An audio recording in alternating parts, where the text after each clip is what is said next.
Donasi dakwah Yufid. Yuk berikan amal jariah terbaik Anda untuk dakwah dan pendidikan Islam.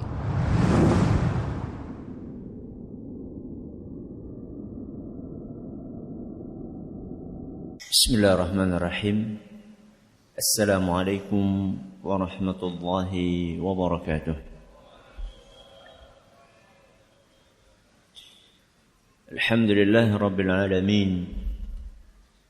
وبه نستعين على أمر الدنيا والدين صلى الله على نبينا محمد وعلى آله وصحبه أجمعين أما بعد. Kita panjatkan pujian dan puji syukur kehadirat Allah Tabaraka wa Ta'ala pada kesempatan malam yang berbahagia kali ini pada tanggal 27 Rabiul Awal 1439 Hijriah atau yang bertepatan tanggal 15 Desember 2017.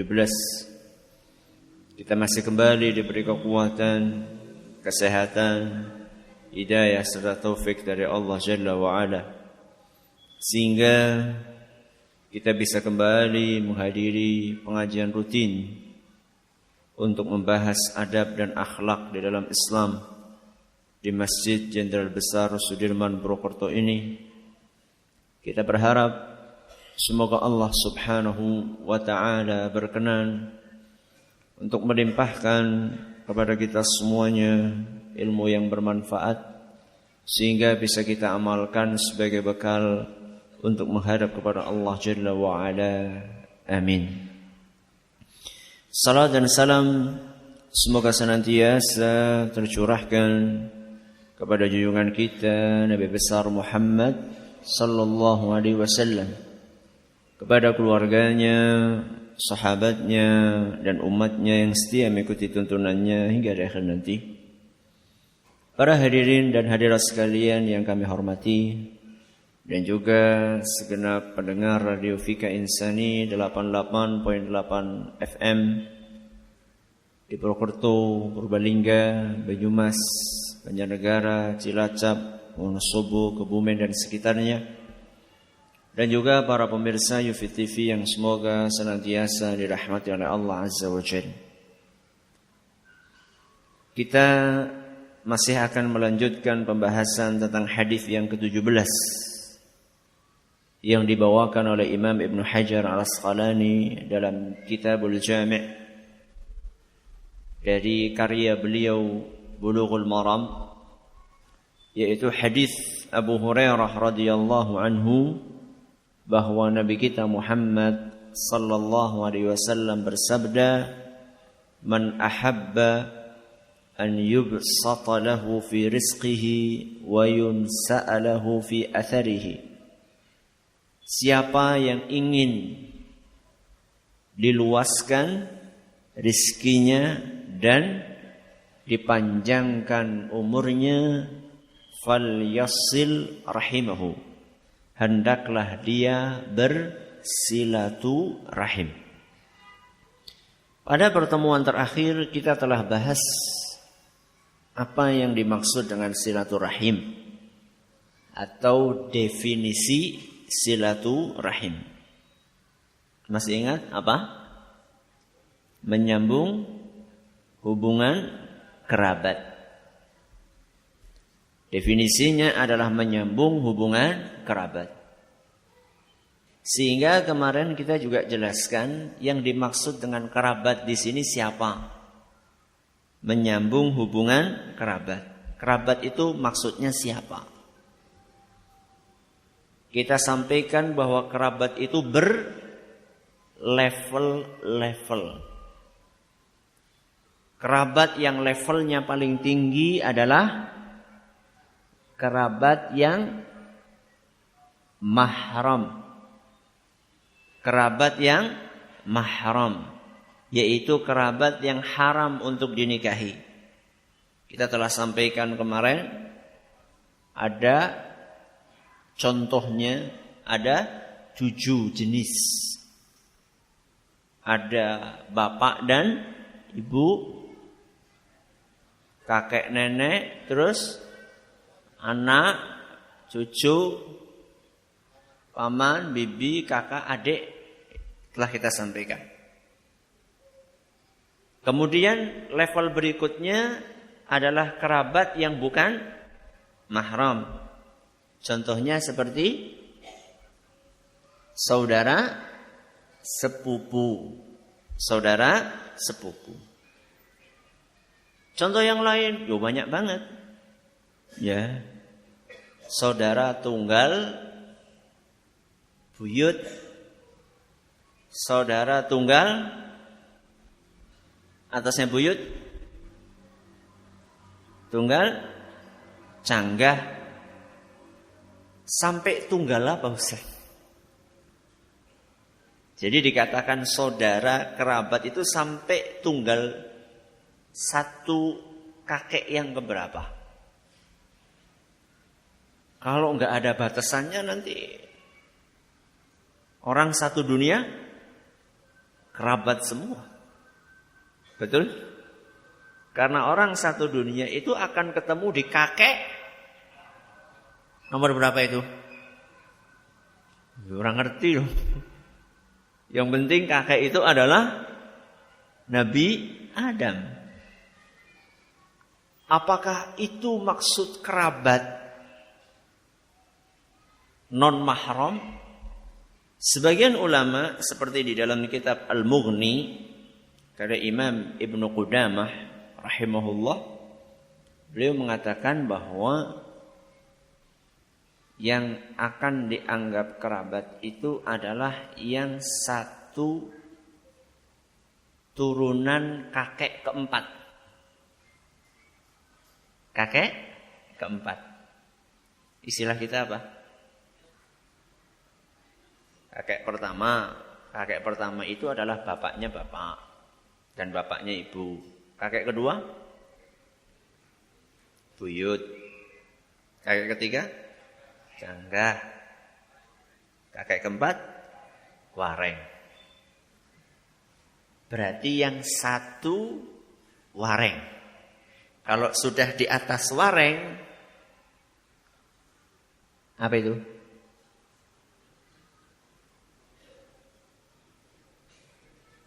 Masya Allah, ini kan orang-orang Jawa, masa nggak tahu? Kok kayak saya?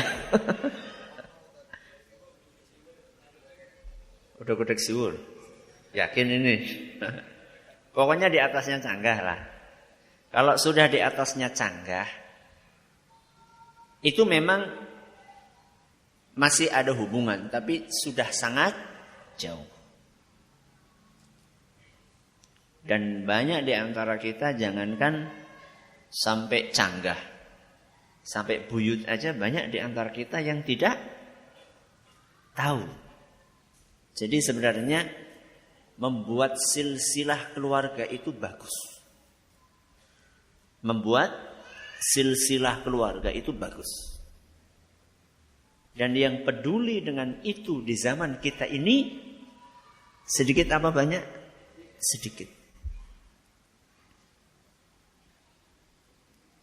Dan bahkan ada sebagian orang anti.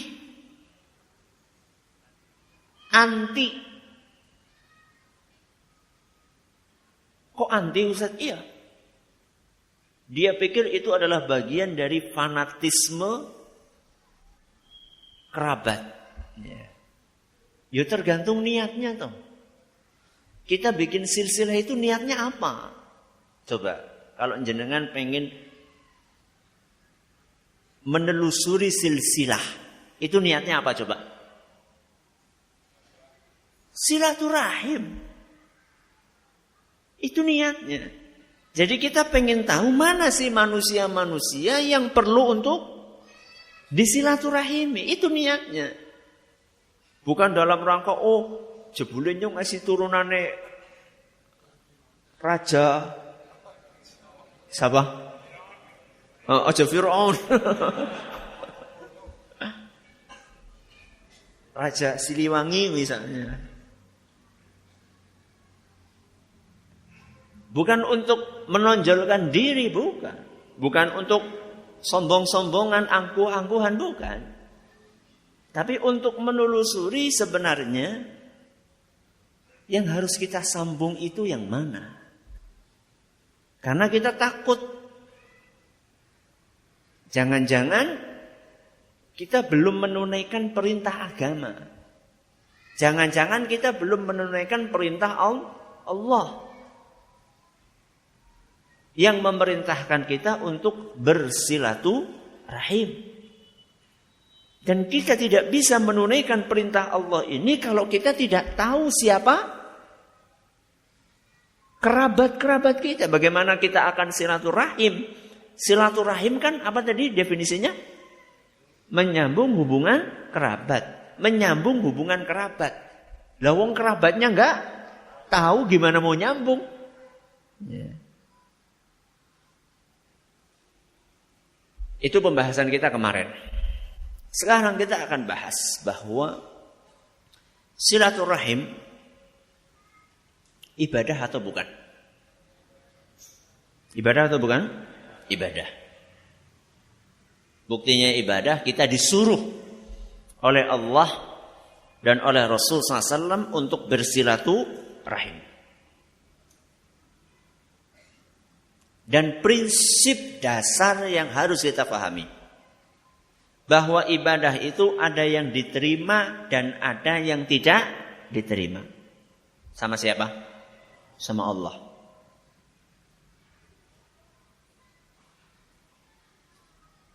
Dan kewajiban kita berusaha bagaimana supaya ibadah yang kita lakukan itu bisa diterima. Di antara cara dan usaha yang perlu kita lakukan supaya ibadah kita diterima, kita harus tahu bahwa ibadah itu ada syaratnya. Supaya ibadah bisa diterima oleh Allah itu ada syaratnya. Dan ini sering disampaikan oleh para ustadz. Syaratnya ada berapa? Ada berapa? 2. Yang pertama, ikhlas. Ikhlas lillahi ta'ala. Yang kedua, sesuai tuntunan Rasulullah sallallahu alaihi wasallam. Ada berapa? 2. Yang pertama, ikhlas ikhlas lillahi ta'ala. Yang kedua, sesuai tuntunan Rasulullah sallallahu alaihi wasallam. Syarat yang pertama ini hubungannya dengan batin. Syarat yang kedua hubungannya dengan lahir. Syarat yang pertama yaitu ikhlas, hubungannya dengan batin. Syarat yang kedua sesuai tuntunan Rasul, hubungannya dengan lahir. Karena ibadah itu ada 2 dimensi. Dimensi lahiriah dan dimensi batiniah.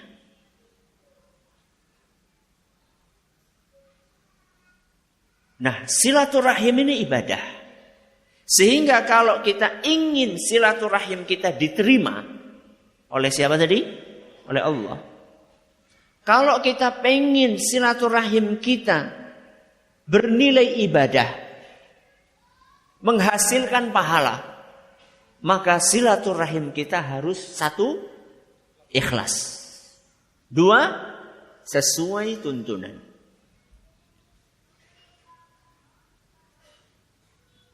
Saya perkirakan tadi nggak akan cukup untuk membahas dua-duanya malam ini. Sehingga kita akan cicil, malam ini kita hanya akan membahas ikhlas dalam silaturahim maksudnya apa. Pertemuan berikutnya insya Allah, dan mohon maaf jadi molor lagi. Ya. Kita pikir hari ini kita akan selesaikan hadis yang ke-17. Ternyata molor lagi, mohon maaf. Bersedia memaafkan? Alhamdulillah. Halal ya? Halal. Jadi malam ini kita cuma akan membahas ikhlas dalam silaturahim. Maksudnya apa? Ikhlas itu kan artinya murni. Murni itu berarti tidak ada campurannya. Susu murni. Berarti susu ini nggak ada campurannya. Madu murni. Berarti madu ini tidak ada campurannya. Emas murni. Berarti emas ini nggak ada campurannya. Itu arti ikhlas secara bahasa. Nah, secara istilah artinya apa? Ikhlas itu artinya murni niatnya hanya untuk mencari ridho Allah. Melakukan sesuatu tujuannya, niatnya murni hanya untuk mencari ridho Allah.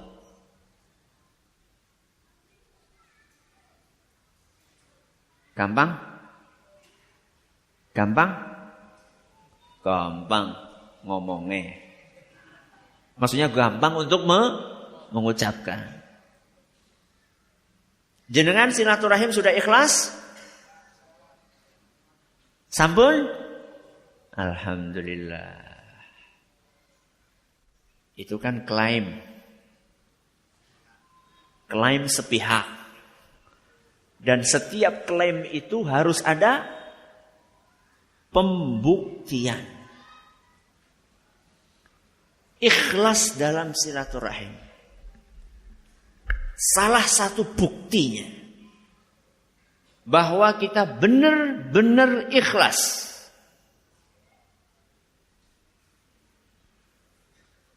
adalah ketika kita silaturahim bukan dalam rangka balas jasa. Saya ulangi. Salah satu indikator keikhlasan seseorang dalam silaturahim adalah ketika dia bersilaturahim bukan dalam rangka balas jasa. Apa itu balas jasa? Jenengan berkunjung, bersilaturahim kepada Pak D karena Pak D berkunjung kepada jenengan. Itu namanya silaturahim balas jasa.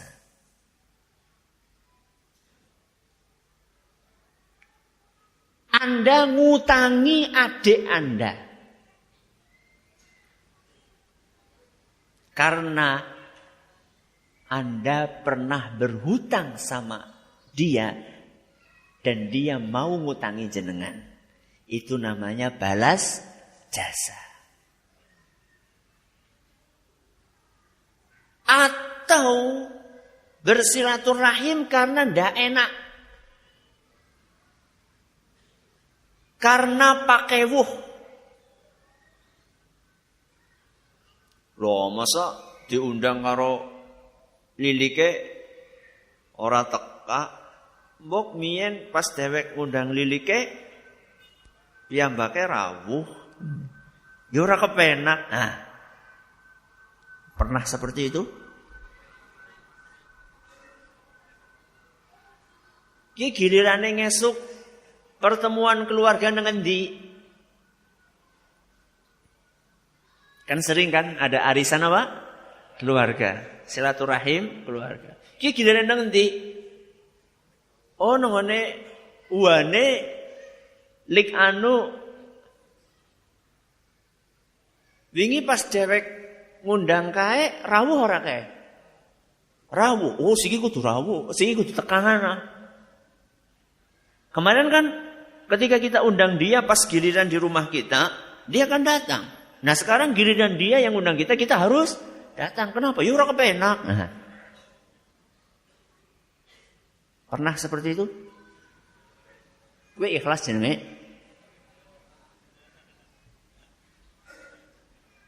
Makanya tadi saya katakan, klaim sepihak. Setiap klaim itu harus ada pembuktiannya.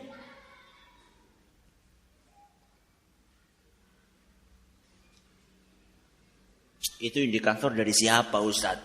Ustaz yang ngarang apa? Dari Rasulullah SAW. Beliau sallallahu alaihi wasallam bersabda dalam sebuah hadis yang diriwayatkan oleh Imam Bukhari, "Laisal wasilu bil mukafi." Pelaku silaturahim yang hakiki bukanlah orang yang membalas jasa. Saya bersilaturahim kepada si A karena si A bersilaturahim kepadaku. Bukan itu yang dimaksud dengan silaturahim hakiki. Laisal wasilu bil mukafi. Pelaku silaturahim yang sejati bukan orang yang bersilaturahim karena dia disilaturahimi. Bukan orang yang menyambung karena dia disambung, bukan. Terus siapa wahai Rasul pelaku silaturahim sejati? Beliau mengatakan, walakin al-wasilu alladhi idza quti'at rahimuhu wasalaha. Pelaku silaturahim hakiki adalah yang mau menyambung orang-orang yang memutus silaturahim dengan dia.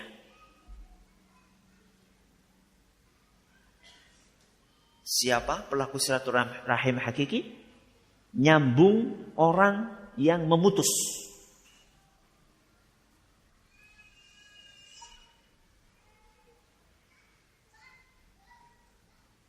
Punya kakak pernah rebutan warisan. Dan Anda dizolimi. Karena kakak menyerobot jatah. Putus? Putus? Putus. Kalau jenengan nyambung lagi, itulah silaturahim hakiki.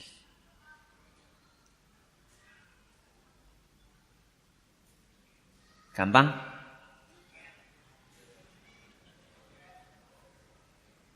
Itu baru silaturahim.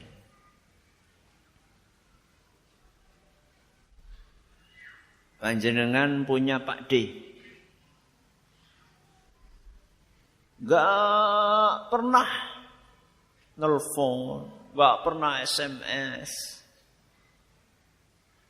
Apalagi berkunjung. Nelfon saja gak pernah. Jenengan mulai berkunjung ke sana. Walaupun disambut dengan muka yang cemberut, tapi jenengan senyum. Senyum kepada orang yang cemberut. Gampang? Angin. Mulane pahalane gede.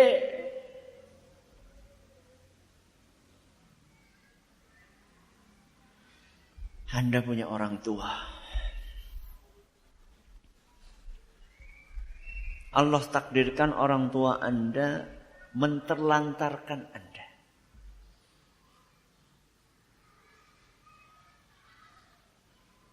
Bisa dikatakan Anda dibuang.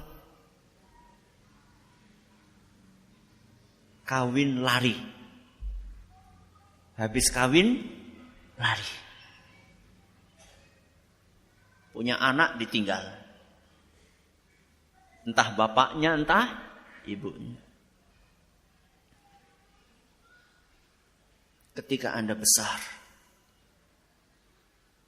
kalau betul-betul Anda adalah penyambung hakiki silaturahim, maka Anda akan cari itu bapak untuk diapakan?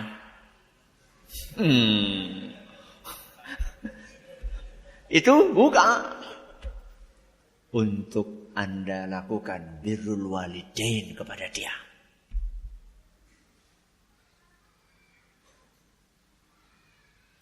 Itu namanya silaturahim hakiki.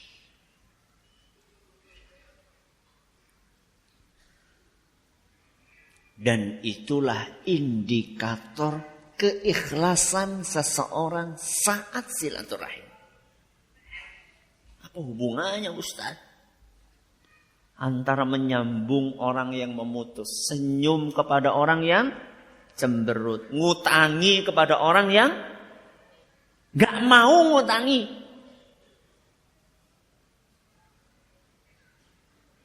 Mengirim makanan kepada orang yang gak pernah mau ngirim makanan. Apa hubungannya ini semua dengan ikhlas Ustaz?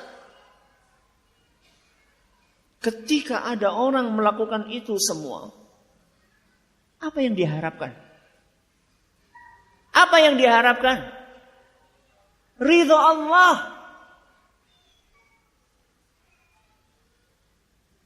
Yang diharapkan dia pengen dapat pahala. Tidak ada tendensi duniawi di balik itu semua. Berbeda dengan orang yang balas jasa. Kalau orang balas jasa, di situ ada tendensi duniawinya. Kenapa Anda berkunjung? Karena dia berkunjung. Kenapa Anda berkunjung padahal dia tidak berkunjung? Karena saya mengharapkan ridho dari Allah. Saya tahu bahwa ini perintah dari Allah Subhanahu wa ta'ala. Maka saya jalankan.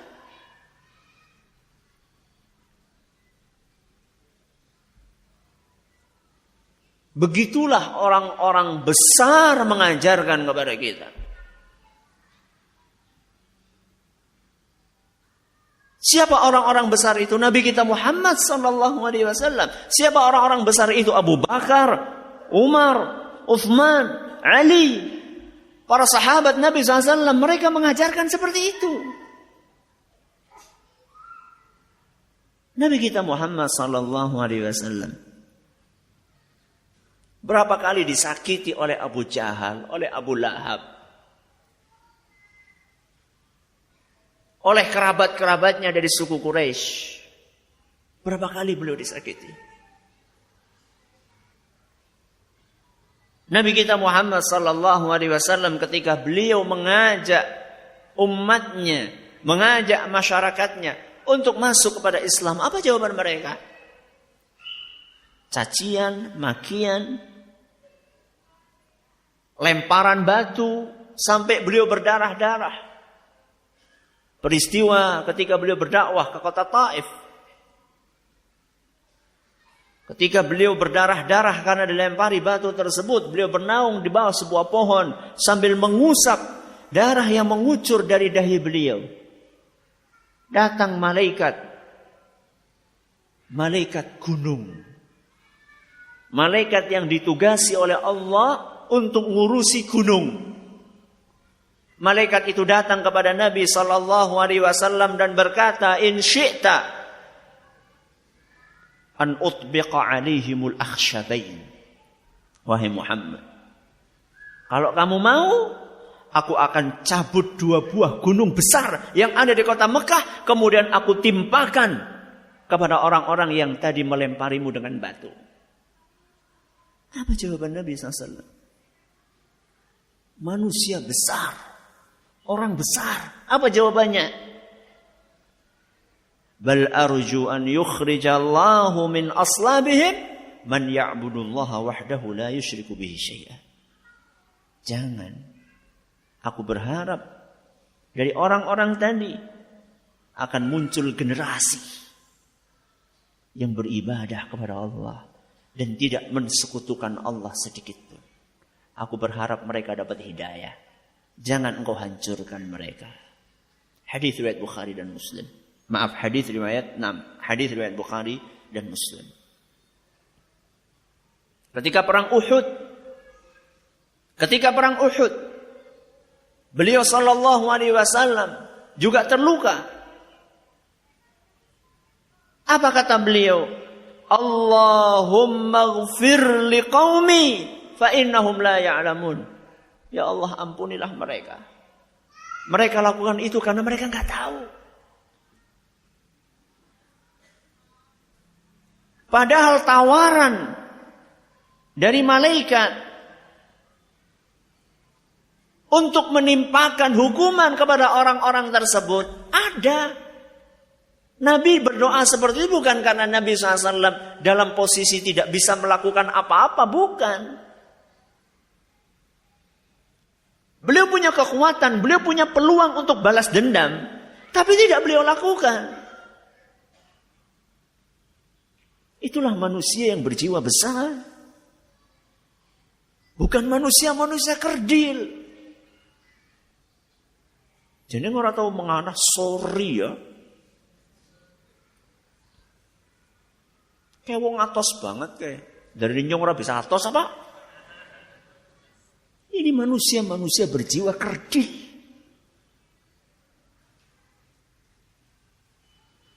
Orang yang besar adalah orang yang melakukan sesuatu karena Allah, bukan karena tendensi duniawi. Abu Bakar As-Siddiq tidak jauh beda dengan kekasihnya Nabi kita Muhammad sallallahu alaihi wasallam. Ini kisah pernah saya bawakan di pengajian tafsir di Masjid Agung Purbalingga. Kisah antara Abu Bakar As-Siddiq dengan seorang yang bernama siapa? Mistah. Siapa? Mistah. Siapa Mistah? Mistah itu adalah anak bibinya Abu Bakar. Berarti apa ini? Sepupu. Sepupunya Abu Bakar As-Siddiq. Mistah ini miskin. Masih kerabatnya Abu Bakar? Masih. Kerabat mahram? Bukan. Laki-laki. Ya. Abu Bakar orang yang kaya. Dia tahu bahwa Mistah ini kekurangan. Maka beliau tanggung hidupnya. Dinafkahi sama Abu Bakar. Kasih bulanan terus. Untuk biaya hidupnya Mistah. Apa gerangan balasan dari Mistah? Ketika tersebar isu yang dihembuskan oleh kaum munafikin bahwa putri Abu Bakar, istri Nabi SAW, siapa? Aisyah radhiyallahu anha. Disebarkan isu bahwa Aisyah ini berzina. Na'udzubillah min dzalik. Istri Nabi SAW berzina, mustahil. Tak mungkin. Ya. Yang menyebarkan itulah kaum munafikin. Sebagian kaum mukminin terpengaruh dengan isu tersebut dan ikut menyebarkan. Dan salah satunya adalah Mistah. Anda bisa bayangkan bagaimana perasaan Abu Bakar. Ini orang ditanggung hidupnya sama Abu Bakar. Begitu ada isu fitnah yang menerpa putrinya Abu Bakar, ini malah ikut menyebarkan isu tersebut. Maka begitu melihat perilaku yang dilakukan oleh Mistah itu, Abu Bakar pun bersumpah,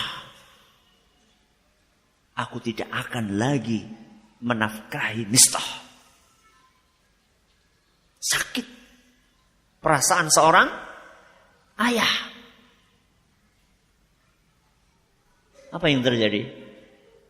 Ditegur Abu Bakar oleh Allah. Siapa yang negur? Allah Azza wa Jalla. Allah sampaikan teguran itu dalam surat An-Nur ayat 22.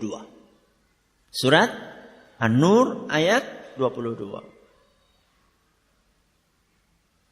وَلَا يَأْتَلِ أُولُو الْفَضْلِ مِنْكُمْ وَالسَّعَةِ أَنْ يُؤْتُوا أُولِي الْقُرْبَى وَالْمَسَاكِينَ وَالْمُهَاجِرِينَ فِي سَبِيلِ اللَّهِ.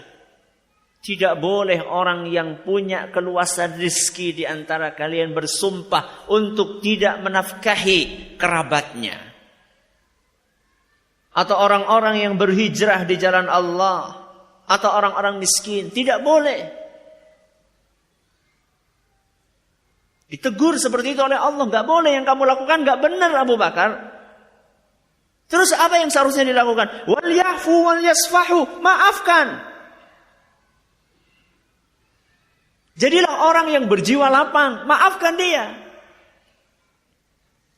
Siapa yang nyuruh? Allah.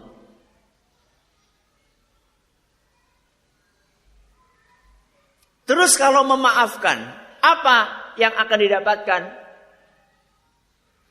Ala tuhibbuna an yaghfirallahu lakum? Apakah kalian tidak ingin mendapatkan ampunan dari Allah? Jadi kalau mau memaafkan, mau berjiwa besar, apa ganjarannya? Ampunan dari Allah. Wallahu ghafurur rahim. Allah itu Maha Pengampun dan Maha Penyayang. Begitu ayat ini turun, Abu Bakar mendengar firman Allah tersebut, langsung Abu Bakar mengatakan, bala wahai Rabbi, tidak tentu wahai Rabbi, siapa yang tidak ingin ampunanmu? La anzi'uha minhu abadan. Setelah ini aku tidak akan pernah mencabut nafkahku untuk Mistah selamanya. Hadis riwayat Bukhari dan Muslim. Ini manusia berjiwa besar. Dan ini yang harus kita contoh. Ya. Nyontoh ke orang-orang yang berjiwa kerdil. Jangan contoh Rasulullah SAW. Contoh siapa? Abu Bakar. Ampunan. Begitu mendengar perintah Allah langsung dilakukan. Gak pakai nanti, gak pakai lama. Siapa yang nyuruh untuk memaafkan? Allah. Siapa yang nyuruh untuk memaafkan? Siapa yang menyuruh Anda, kita semua untuk memaafkan saudara-saudara kita yang menyakiti kita? Siapa? Allah. Kenapa kita masih mengedepankan ego kita? Kalau saya maafkan, saya nanti kehormatannya akan hancur berantakan. Di mana muka saya? Lah itu mukanya masih ada. Di mana muka saya kalau saya mengunjungi orang itu? Dia sudah menghina saya di hadapan keluarga besar saya. Apa komentar orang? Subhanallah. Yang kita cari ini komentar orang atau ampunan Allah? Ala tuhibbuna an yaghfirallahu lakum? Apakah kalian tidak ingin mendapatkan ampunan dari Allah? Kita semua itu butuh ampunan. Ya.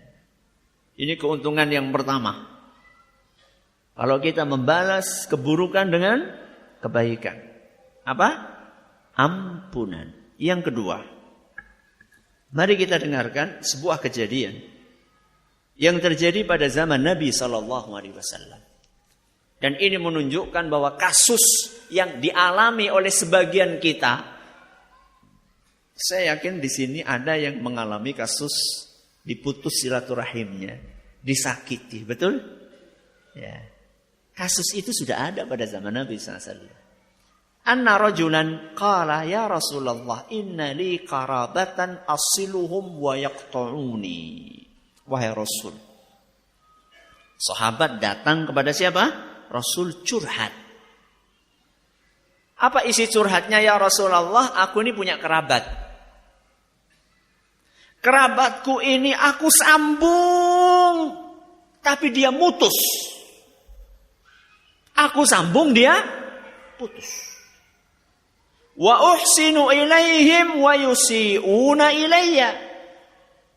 Aku berusaha berbuat baik kepada dia. Dia malah balas itu dengan berbuat jahat kepadaku.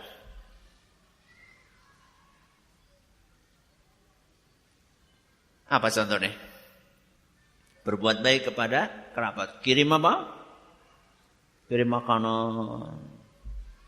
Malah dia ngirim santet.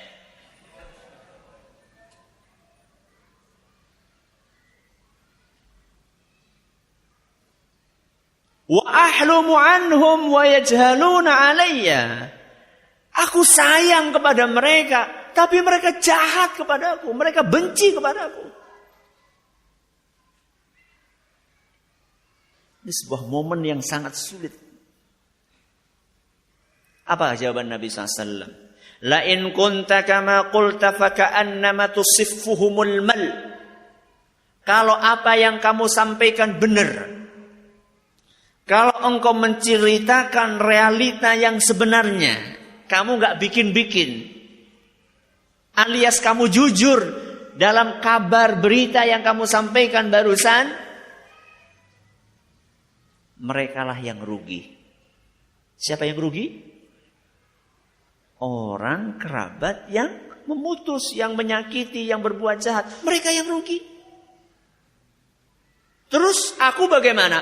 Wala yazalu ma'aka minallahi dhahirun 'alaihim ma dumta 'ala dzalik. Selama engkau berbuat seperti itu, membalas keburukan dengan kebaikan, maka Allah akan terus menolongmu. Allah akan menjadi penolongmu, akan terus membantumu untuk menghadapi mereka.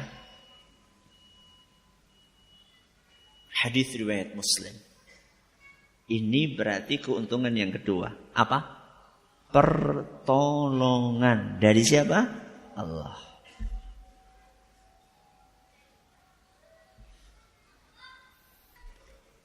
Alhamdulillah Rabbil Alamin. Wassalatu wassalamu ala nabiyyina Muhammadin wa ala alihi wa sahbihi ajma'in. Amma ba'd. Kita akan ringkas apa yang sudah kita pelajari tadi, bahwa silaturahim itu adalah sebuah ibadah. Agar ibadah itu diterima oleh Allah Subhanahu wa taala, diperlukan sekurang-kurangnya berapa syarat? 2. Yang pertama, ikhlas lillahi ta'ala. Yang kedua, sesuai tuntunan Rasulullah SAW. Ikhlas itu kaitannya dengan batin. Kalau sesuai tuntunan itu kaitannya dengan lahir. Ikhlas dalam bersilaturahim artinya adalah tidak mengharapkan dari silaturahim yang dilakukan melainkan ridha Allah Subhanahu wa ta'ala. Keikhlasan dalam silaturahim itu ada indikatornya, ada tandanya. Dan salah satu tandanya adalah ketika kita menyambung kerabat yang memutuskan silaturahim kepada kita. Itulah tingkat silaturahim yang tertinggi. Karena tidak ada tendensi duniawi, melainkan semata-mata karena menyadari bahwa silaturahim adalah perintah dari Allah. Apa keuntungan yang akan didapatkan oleh orang yang membalas keburukan dengan kebaikan? Menyambung orang yang memutus. Yang pertama, ampunan dari Allah. Yang kedua, pertolongan dari Allah Azza wa Jal. Itu sedikit ringkasan dari apa yang kita sampaikan. Kita cukupkan sampai di sini kajian kita malam hari ini. Terima kasih atas perhatiannya. Mohon atas segala kurangannya. Kita tutup dengan membaca Subhanakallahumma wa bihamdika asyhadu an la ilaha illa anta astaghfiruka wa atubu ilaik. Assalamualaikum warahmatullahi wabarakatuh. Donasi dakwah Yufid. Yuk berikan amal jariah terbaik Anda untuk dakwah dan pendidikan Islam.